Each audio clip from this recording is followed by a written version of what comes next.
১৯৮০ সাল থেকে আজও অনবরত প্রকাশিত হয়ে চলেছে এই ব্যতিক্রমী সাহিত্যপত্র। শুরু থেকেই এই পত্রিকার মূল লক্ষ্য ছিল আঞ্চলিক ইতিহাস গবেষণা। সেই লক্ষ্য আজও অটুট রয়েছে। ৪ দশকেরও বেশি সময় ধরে নিরলস পরিশ্রম করে চলেছে এই উদ্যোগ। বাণিজ্যিক লাভ নয়, জ্ঞানচর্চাই এর মূল ভিত্তি। এই পত্রিকা বহু নবীন লেখকের হাতে কলম তুলে দিয়েছে। অনেকেই এখান থেকেই তাদের সাহিত্য যাত্রা শুরু করেছেন। আঞ্চলিক সাহিত্যিকদের মতে এসোনা শুধু একটি পত্রিকা নয়, এটি এক প্রজন্ম গড়ার কারখানা।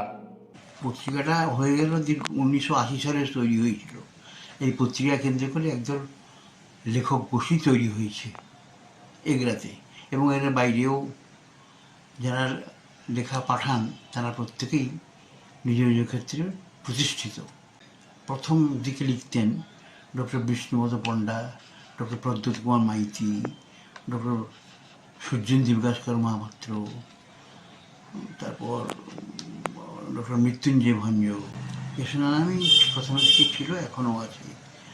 পত্রিকা 1980 সালে প্রথম অক্টোবর পুজোর সময় অক্টোবর মাসে পত্রিকাটা বেরোয়।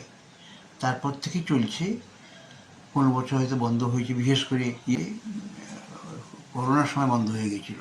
পূর্ব মেদিনীপুর জেলার এগরা থেকে প্রকাশিত এসোনা পত্রিকা প্রথম থেকেই স্পষ্ট দিশা নিয়ে এগোচ্ছে।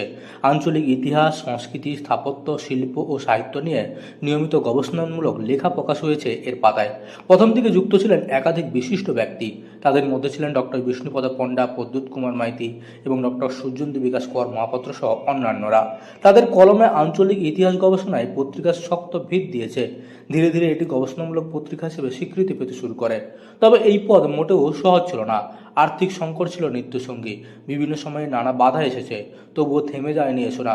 কোনোদিনই এটিকে বাণিজ্যিক পত্রিকা হিসেবে গড়ে তোলার চেষ্টা করা হয়নি, বরং জ্ঞানচর্চা ও গবেষণার পথেই অবিচল থেকেছে সম্পাদক মণ্ডলী। সাহিত্যিক শান্তিপদ নন্দের উদ্যোগেই আজও এই আঞ্চলিক ইতিহাস গবেষণা ও সাহিত্যিক পত্রিকা অনবরত প্রকাশ হয়ে চলেছে। তার নিষ্ঠা ও প্রচেষ্টায় পত্রিকাটি নতুন করে প্রাণ পেয়েছে। প্রতিকূলতার মধ্যেও ধারাবাহিকতা বজায় রেখেছেন তিনি। এই পত্রিকার সবচেয়ে বড় সাফল্য নবীন লেখকদের প্রতি অবদান।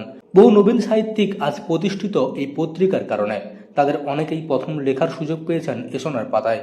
করোনাকালে কয়েক বছর প্রকাশ বন্ধ থাকলেও থেমে থাকেনি দীর্ঘস্থায়ী হয়ে। পরিস্থিতি স্বাভাবিক হতেই আবার শুরু হয়েছে প্রকাশনা। আজও মাথা উঁচু করে এগিয়ে চলেছে এই সাহিত্য পত্রিকা।